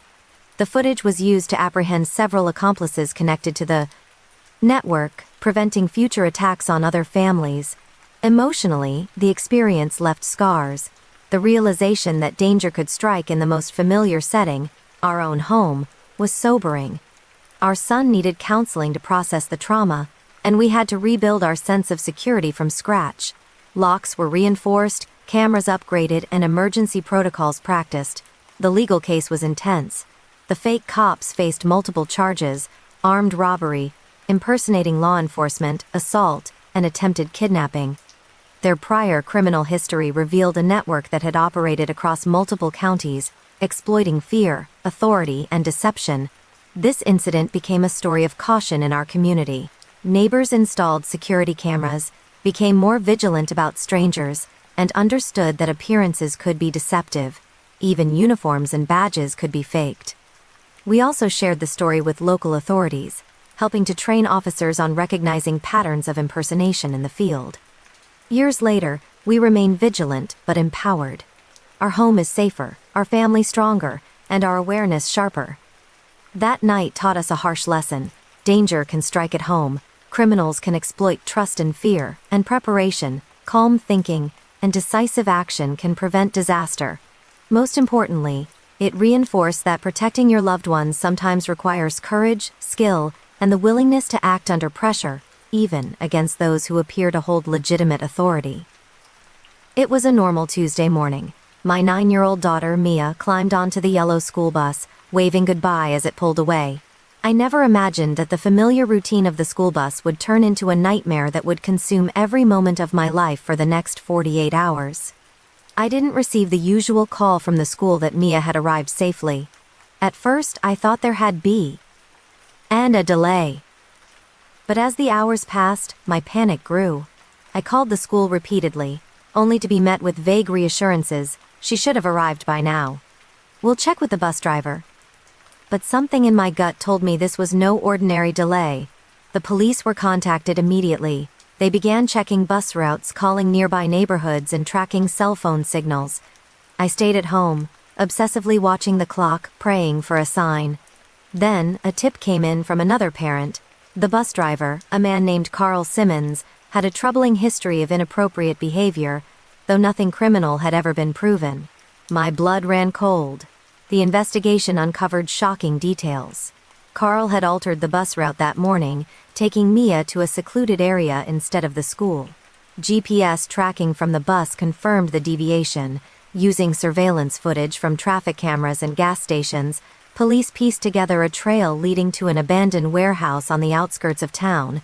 I was allowed to join law enforcement at the site, where Mia was found unharmed but terrified. Carl had intended to hide her for an extended period, but the swift action of the authorities and the evidence trail ensured her safety. The relief was overwhelming, but the trauma lingered. During interrogation, Carl admitted that he had become obsessed with Mia, having previously attempted similar behavior with other children but never successfully. His manipulation, planning, and deception highlighted the danger posed by someone in a position of trust. He had been responsible for hundreds of children over the years, and the potential for harm was staggering. The legal outcome was severe. Carl faced multiple charges: kidnapping, child endangerment, and false imprisonment. Evidence collected from his home, bus records, and surveillance footage resulted in a lengthy prison sentence. The CAS also prompted a review of hiring and monitoring practices for school bus drivers, emphasizing background checks, surveillance, and stricter accountability measures. Required therapy to process the ordeal. Fear, nightmares, and anxiety were part of her daily life in the weeks following the incident. Our family learned how quickly trust could be exploited by someone with access and opportunity, and how essential it is to question unusual behavior, even from those who seem dependable. The experience reshaped my perspective on safety. Simple routines, like sending a child to school, can be disrupted by people who abuse authority. Vigilance, quick reporting of irregularities, and collaboration with authorities are crucial. I also became involved in community awareness programs, teaching parents how to recognize warning signs and protect their children in routine situations. Years later, Mia has regained confidence. Though the memory of that day remains, the ordeal taught us invaluable lessons. Trust should be earned, even in professional roles. Intuition and observation matter. And when someone's behavior raises red flags, swift action can prevent tragedy. Ultimately, this story is a reminder that danger can hide behind uniforms, routines, and seemingly harmless authority figures. Survival depends on awareness, vigilance, and decisive intervention. Thanks to quick thinking, collaboration, and a relentless drive to protect my daughter, the nightmare ended safely. But it left a permanent imprint on our lives, shaping the way we view safety, trust, and the hidden dangers in everyday life. It started as a routine hospital visit. My husband, Daniel, had undergone a minor surgery and was recovering in a private room. The staff seemed competent, the room was quiet, and I assumed he was safe. I never imagined that one of the nurses tasked with caring for him would become a threat to his life. Her name was Linda, a seemingly polite and professional nurse who had been assigned to Daniel's care that day. Initially, she appeared attentive, checking his vitals, administering medications, and answering questions with a calm demeanor. But something about her behavior unsettled me. Her glances were too sharp, her smile forced, and she seemed unusually insistent on staying alone with him. Late in the evening, Daniel complained of sudden dizziness and a burning sensation in his chest. When I asked Linda about it, she brushed it off, claiming it was a normal reaction to medication. But my instincts screamed otherwise. I insisted the doctor check him, and they did, but the initial tests showed nothing alarming. That's when I decided to examine the medication tray myself. What I found made my blood run cold. Several vials and pills were tampered with. One of the medications Daniel had been receiving had been laced with a substance that could have caused serious organ failure if administered over time. I confronted Linda, who tried to dismiss it as a misunderstanding, but her nervous reactions betrayed her. I immediately alerted the doctor and hospital administration, refusing to let her near him again. The police were called. Investigation revealed that Linda had been manipulating patient medications for weeks, targeting vulnerable individuals for reasons that were still unclear. Though some evidence suggested personal vendettas or psychological issues, Daniel's case was lucky. My vigilance prevented what could have been a fatal outcome. Interrogation revealed chilling details. Linda had a history of suspicious incidents at previous hospitals, including medication errors and unexplained patient complications. Hospital administrators had failed to act decisively, citing lack of concrete proof. But in Daniel's case, the tampering was blatant, and my document and observations provided undeniable evidence. The legal outcome was swift. Linda was charged with attempted murder, endangerment of a patient, and tampering with medication. She was convicted and sentenced to prison, banned from working in healthcare ever again. Daniel, meanwhile, recovered fully, though the emotional impact lingered. The knowledge that someone entrusted with his care could deliberately harm him was terrifying. The experience reshaped my view of hospital safety. Trusting medical staff is fundamental, but vigilance is necessary, especially when something feels off. I learned to ask questions, monitor treatments, and document irregularities, skills I had never imagined needing in a healthcare setting. Emotionally, the ordeal left scars. Anxiety about hospital visits persisted for months, and the trauma of nearly losing Daniel created tension and fear. Therapy helped us both recover, reinforcing the importance of communication, intuition, and advocacy in vulnerable situations. This story serves as a stark reminder: danger can exist even in places we consider safe. Professionals can exploit trust, authority, and perceived vulnerability.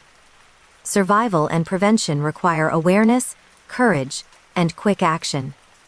My husband's life was saved not by luck alone, but by vigilance, instinct, and a refusal to accept answers that didn't feel right.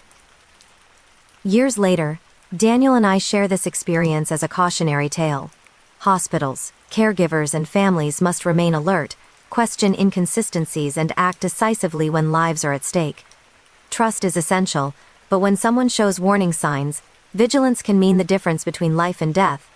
It started with a faint sound at 2 a.m., a scraping noise near the back fence. I was half asleep, but something in my gut told me to investigate. Our neighborhood was usually quiet, safe, and friendly, but that nig. A sense of unease gripped me like nothing I had felt before. I quietly peered through the window and saw a shadow moving near the garden.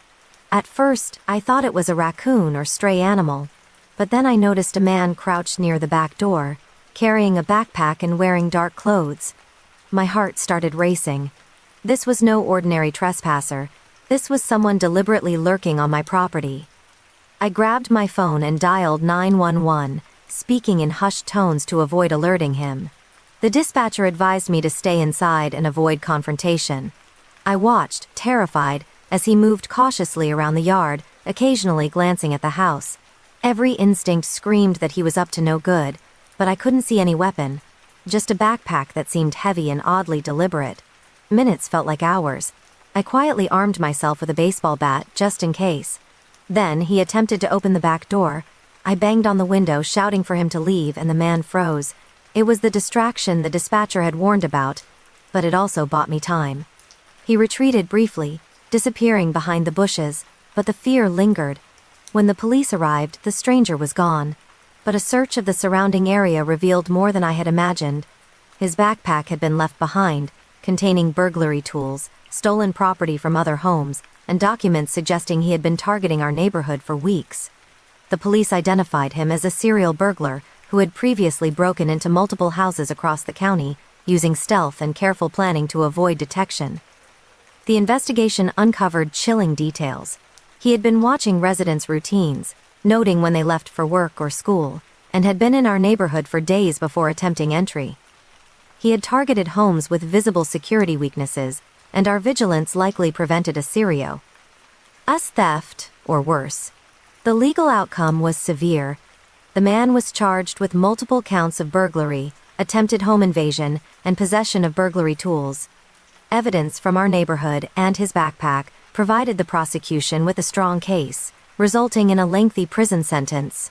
The experience left a lasting impact on our family. Even days later, I couldn't shake the feeling of violation, knowing someone had been inside, or at least near, our home with malicious intent. Security measures were upgraded, cameras installed, motion lights activated, and a neighborhood watch program formed. The event became a wake-up call, reminding us that danger often lurks closer than we think. And vigilance can make the difference between safety and catastrophe. Emotionally, the ordeal taught me the importance of trusting instincts. The subtle sounds, unusual shadows, and gut feelings were critical in identifying the threat. Many neighbors later admitted they had experienced similar feelings, but had ignored them. This incident reinforced the truth. Small signs are often warning flags for bigger dangers. Years later, the neighborhood remains cautious but stronger. Residents communicate more openly, monitor for unusual activity, and prioritize safety measures.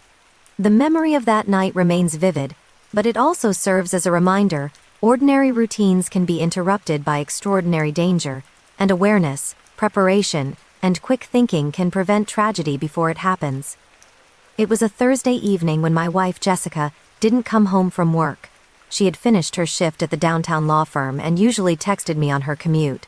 But that night, her phone went straight to voicemail. At first, I tried to stay calm, thinking perhaps traffic had delayed her, but as hours passed, panic set in. Jessica was always punctual, always responsible. This was completely out of character. I called her workplace and coworkers. One colleague, Thomas, gave vague answers, claiming she had left early but refusing to elaborate. Something about his behavior made my instincts scream alarm. Thomas had always seemed unusually friendly with Jessica, maybe too friendly. I had noticed subtle interactions, texting late at night, offering rides home, but had brushed it off as innocent. By 10 p.m., I filed a missing persons report. Police began tracking her phone signal, interviewing coworkers, and retracing her steps from the office to her apartment.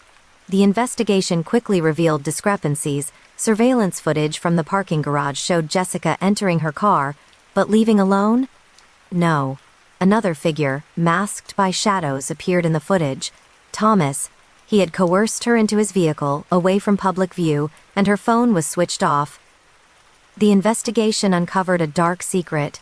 Thomas had a history of obsessive behavior toward female coworkers, including prior complaints of harassment. Unbeknownst to the office, he had developed an unhealthy fixation on Jessica, escalating over months. His obsession culminated in this abduction attempt. Authorities worked rapidly, tracking his vehicle and triangulating cell phone signals.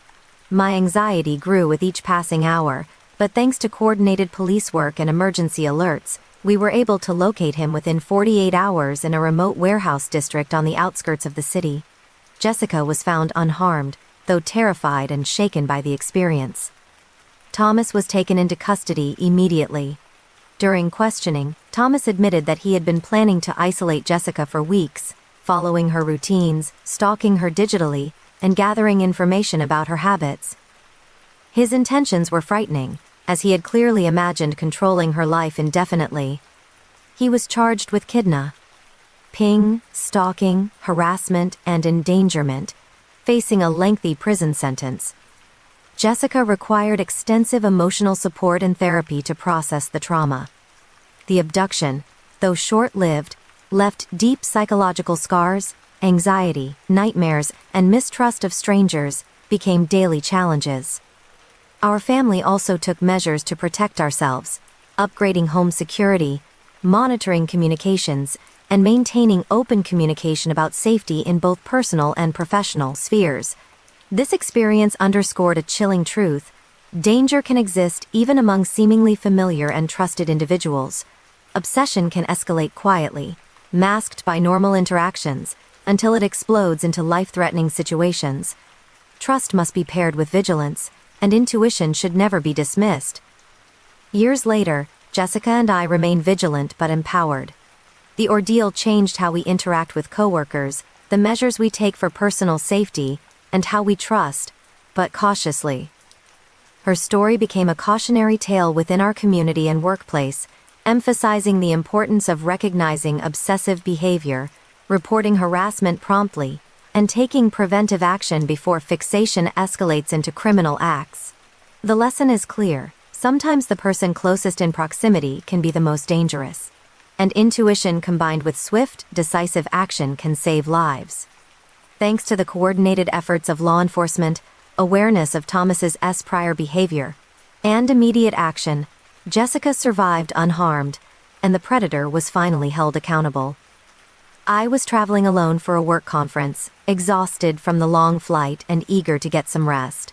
The hotel seemed ordinary, even comforting, until I returned to my room after dinner.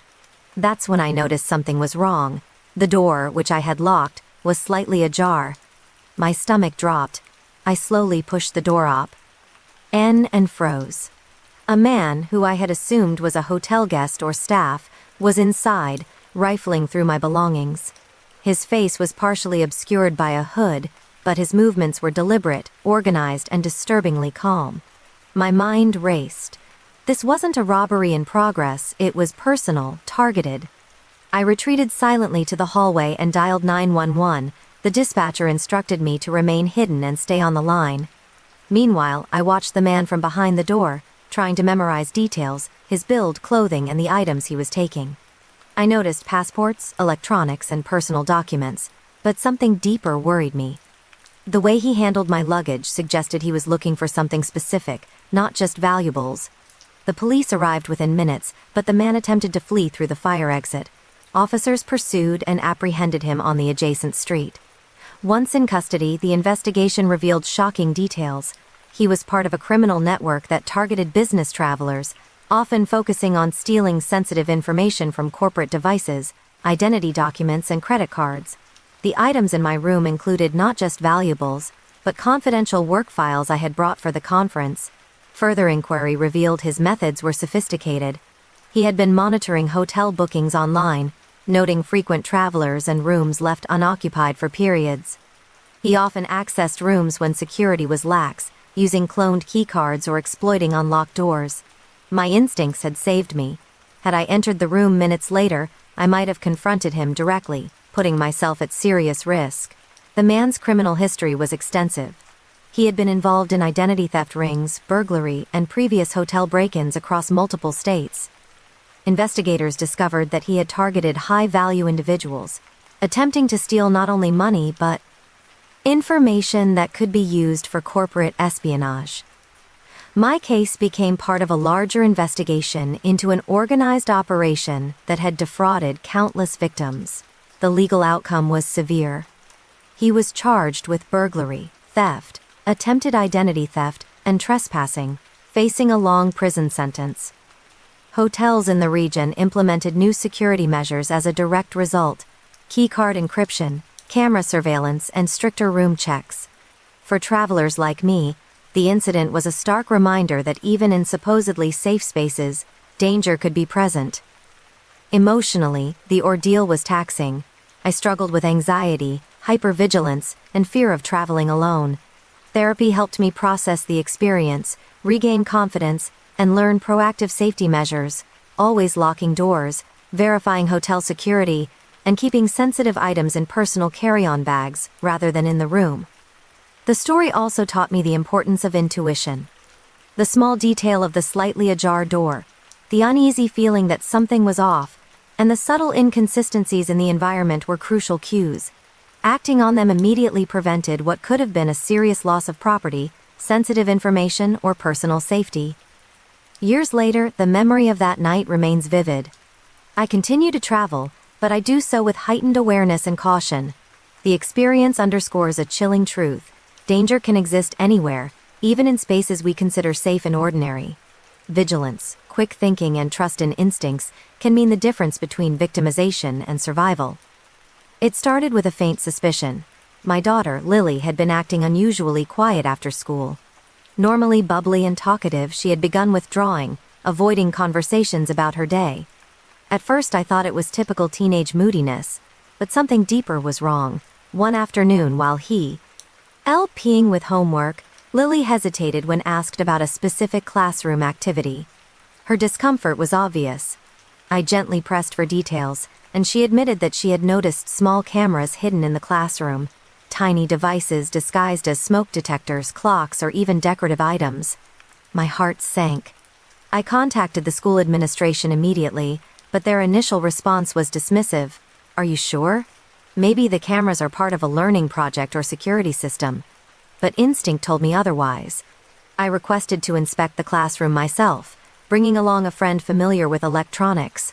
What we found was horrifying: multiple hidden cameras strategically positioned to capture students at their desks. I reported everything to the police. During their investigation, they discovered that the teacher, Mr. Reynolds, had been secretly filming students for months. The devices were high quality, capturing video and audio without detection. He had stored the recordings on multiple encrypted drives, carefully organized by class and student. Further digging revealed his motive: obsession.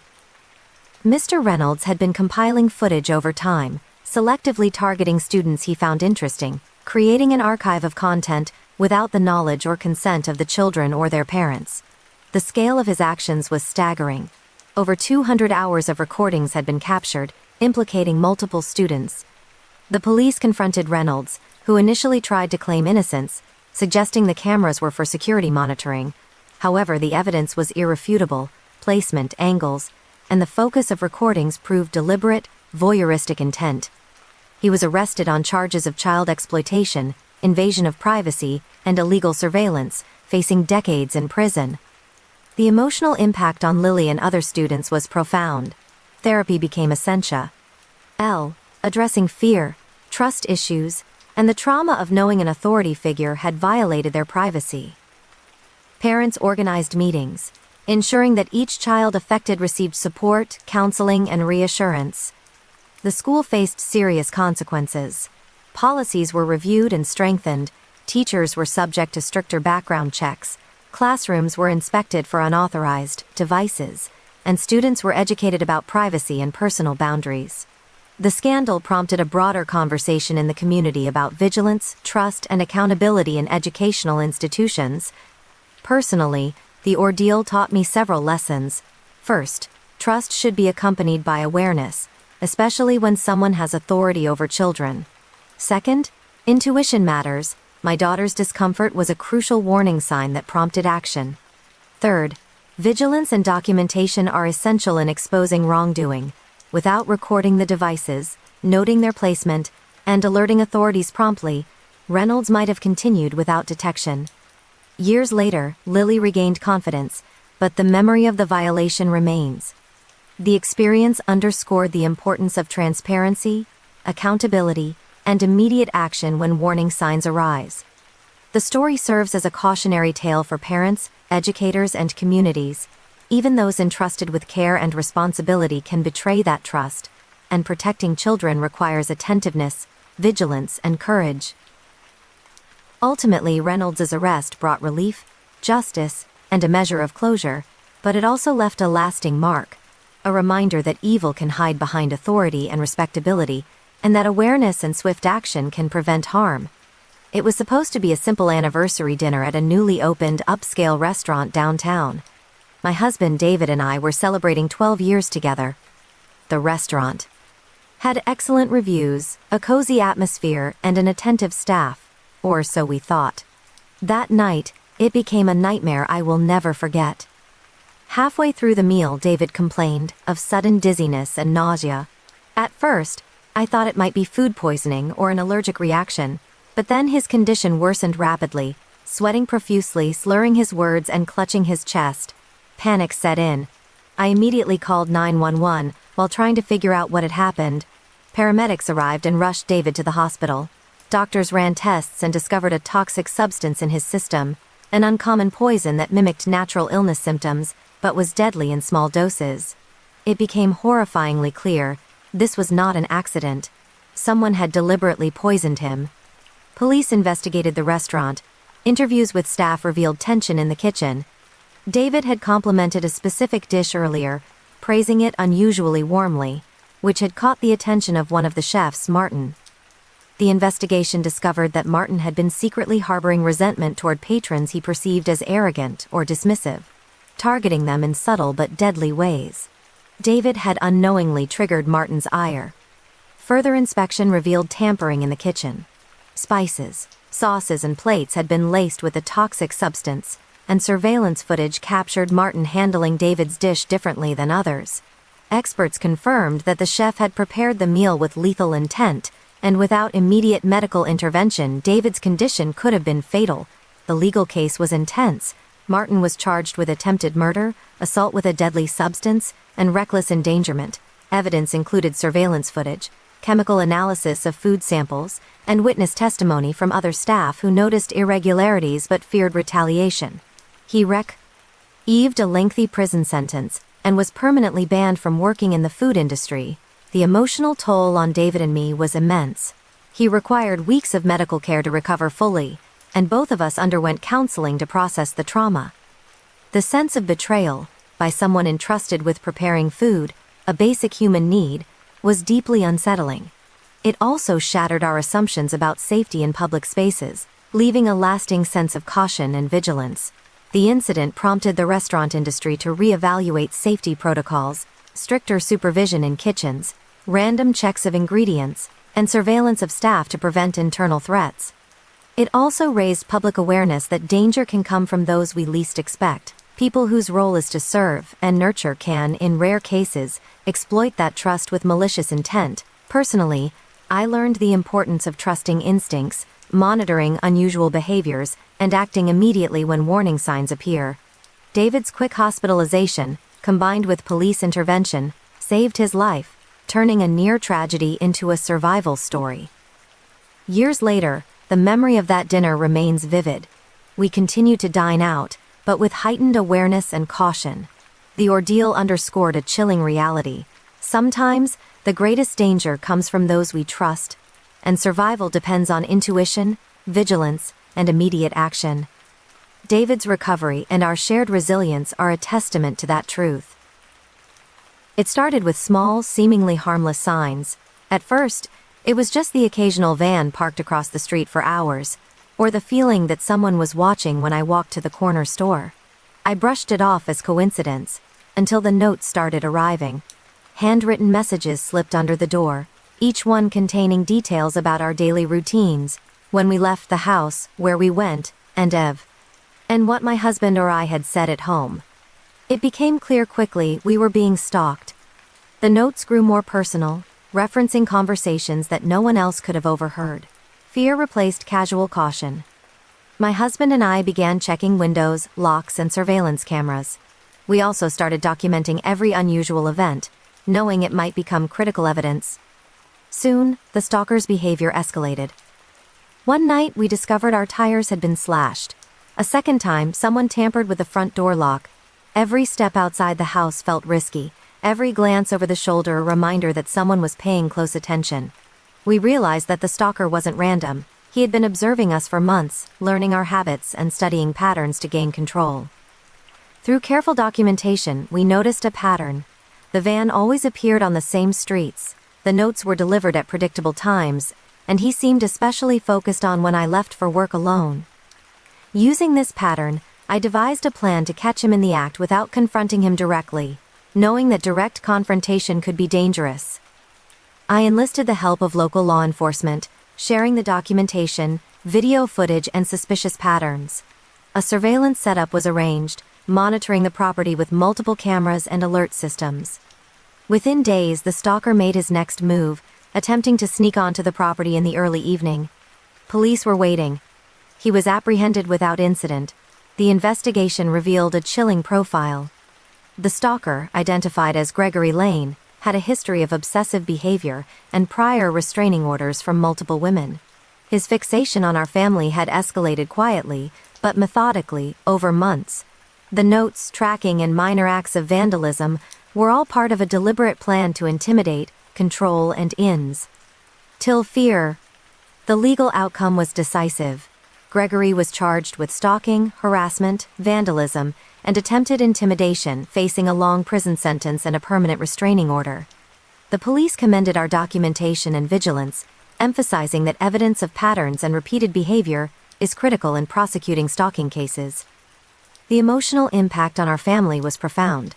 Sleep was disrupted for months, anxiety remained high, and trust in public spaces was shaken. Counseling helped us process the fear, regain confidence, and develop safety protocols for the future. The experience also taught us how to protect digital privacy, monitor suspicious behavior, and maintain situational awareness. Years later, Gregory remains incarcerated, and our family is stronger, more vigilant, and deeply aware of the warning signs of obsession and harassment. This experience taught a crucial lesson. Stalkers often escalate quietly, hiding in plain sight until the situation becomes dangerous. Early recognition, documentation, and strategic intervention can prevent escalation and protect lives. Our story has become a cautionary tale in the neighborhood. Parents, neighbors, and coworkers now communicate more openly, watch for unusual behavior, and take stalking seriously. Awareness, preparation, and decisive action, not fear, are the tools that can turn a potentially devastating situation into a story of survival and resilience. It started like any ordinary evening. My daughter, Sophie, was 6 years old, and we had hired a new babysitter, Rachel, for a rare night out. She seemed responsible, friendly, and experienced. At first, everything appeared normal: games, dinner, bedtime routine. But over the next few days, subtle signs began to unsettle me. Sophie became unusually quiet, hesitant to talk about Rachel, and occasionally clutched a stuffed animal for comfort. Ing playtime. One afternoon while Sophie was napping, I noticed that Rachel's behavior had shifted. She seemed overly controlling, keeping close watch on Sophie, insisting on unnecessary rules and making subtle comments that felt inappropriate. My instincts screamed that something was wrong, but I needed proof. I decided to set up a small camera in the living room, a legal precaution meant to ensure Sophie's safety. Over the next 2 days, what the footage revealed made my blood run cold. Rachel was behaving inappropriately, making advances toward Sophie, and trying to isolate her from other family members. The actions were subtle but deliberate, clearly grooming behavior. I confronted Rachel privately, and her reaction was alarming. She denied everything at first, but quickly became defensive and aggressive, trying to convince me it was all a misunderstanding. That only confirmed my suspicions. I immediately contacted the police. When officers arrived, they reviewed the footage and corroborated Sophie's behavior and Rachel's actions. Further investigation revealed that Rachel had a history of inappropriate behavior toward children in prior babysitting positions. Though no charges had been filed previously due to lack of evidence, the records included suspicious complaints and subtle warning signs that had been dismissed by parents. Rachel was arrested on charges of child endangerment, grooming, and attempted sexual exploitation of a minor. The court case was difficult and emotionally taxing, but the evidence was overwhelming. Sophie received therapy to process the trauma, rebuild trust, and regain a sense of safety. We also became advocates for stronger vetting procedures for childcare providers in the community, emphasizing the importance of thorough background checks, references, and ongoing monitoring. The emotional impact on our family was significant. Fear, anxiety, and distrust followed the incident, and for weeks, we questioned how we could have overlooked the subtle signs. But the experience reinforced the importance of trusting instincts, documenting suspicious behavior, and acting decisively when a child's safety is at risk. Years later, Sophie has regained confidence and trust in adults, but the memory of Rachel's betrayal remains a cautionary lesson. The experience taught our family that predators often hide behind friendliness, competence, and charm. They exploit trust and access, but vigilance, documentation, and proactive measures can prevent harm. Our story became a warning for the neighborhood and other parents. Babysitters, tutors, and caregivers must be monitored, and red flags, no matter how subtle, should never be ignored. Safety is non-negotiable, and taking action early can prevent minor concerns from escalating into life-threatening situations. Ultimately, the incident showed the importance of awareness, preparedness, and trust in intuition. Sophie survived the ordeal unharmed physically, but her psychological recovery was a priority. The predator was held accountable, the lesson was learned, and our family emerged stronger, committed to protecting our children at all costs. It was a sunny Saturday morning when I noticed our golden retriever, Max, acting strangely. Normally energetic and playful, he was lethargic, refusing food, and vomiting intermittently. At first, I thought it was a stomach bug or something he had eaten outside, but the pattern of his illness didn't make sense. Something felt off. As I investigated, I realized Max had only been outside near the fence that bordered our neighbor's yard. My gut instinct screamed caution. Over the next few days, Max's condition worsened after brief outdoor excursions, and I started paying closer attention. One afternoon, I found a suspicious substance near the fence. Small pellets that looked like rodent poison but smelled unusual. I immediately contacted the veterinarian, who confirmed the presence of a toxic chemical in Max's system. Emergency treatment saved him, but it became clear this wasn't an accident. Someone had deliberately tried to poison our dog. I contacted the police, who began a thorough investigation. The police discovered that our neighbor, Mr. Langston, had a history of similar incidents in other communities. He had been involved in animal cruelty cases, disputes with neighbors, and had been reported for poisoning pets previously, though he often evaded charges due to lack of evidence. The investigation connected the recent incidents in our neighborhood to him through patterns, motive, and previous behavior. Evidence collected from the fence line, chemical analysis of the poison, and eyewitness reports confirmed Mr. Langston's intent. He had been harboring resentment toward our family over trivial neighborhood disputes, using Max as a target for intimidation and revenge. Further research revealed disturbing patterns in his past, reports of threatening behavior toward pets and property, unexplained disappearances of other animals, and a tendency to escalate minor disagreements into dangerous acts. The legal outcome was decisive. Mr. Langston was charged with animal cruelty, attempted poisoning, and endangerment, facing jail time, fines, and permanent restrictions on owning animals. The case also prompted local authorities to warn the community about his behavior, encouraging vigilance and reporting of suspicious actions. The emotional impact on our family was profound. Max recovered physically, but the fear and sense of vulnerability remained. We installed surveillance cameras, reinforced fences, and became hyper-aware of neighborhood activity. Every walk outside included checking for potential hazards. Ensuring Max's safety while also trying to maintain normal routines, this ordeal taught us a harsh but important lesson. Threats can come from people we consider familiar or even neighbors, and small warning signs, like disputes or suspicious behavior, should never be dismissed. Vigilance, documentation, and quick action are critical in preventing harm. Years later, Max is healthy and happy, but the memory of those frightening days lingers. The incident reinforced the importance of protecting those who cannot speak for themselves, advocating for justice, and remaining aware of the hidden dangers that can exist even in supposedly safe communities. Ultimately, the experience showed that predators don't always target humans. They can exploit our trust, attacking the vulnerable, innocent, or defenseless. Awareness, preparedness, and decisive action can save lives, human or animal, and ensure that justice is served. It started as a home renovation project. My husband and I had hired a licensed contractor, Greg Matthews, to remodel our kitchen and add a small deck in the backyard. At first, everything seemed normal. He and his crew arrived on time, worked efficiently, and kept the site relatively clean. But small signs of unease began to appear. Tools would go missing, materials were inexplicably damaged, and he often lingered in the house when we weren't around. Then one night, a neighbor called, reporting smoke and a strange smell near our house. I rushed outside to see flames licking the side of the garage. Panic set in as I realized that if the fire spread, it could consume the entire house. I immediately called 911 and ran inside to ensure my family was safe. Thankfully, the fire was small and the fire department contained it quickly, but the cause was suspicious. Upon investigation, it became clear that this was no accident. Traces of accelerants were found near the garage and parts of the kitchen, indicating deliberate tampering. When questioned, Greg seemed evasive, making excuses about faulty wiring and carelessness, but his story didn't match the evidence. Further inspection revealed more alarming details. Gas lines had been slightly loosened, wiring tampered with, and flammable materials placed in vulnerable locations. Police and fire investigators delved deeper. They uncovered a dark past.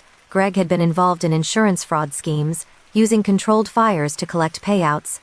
He had previously targeted other homeowners, carefully orchestrating accidents to appear legitimate.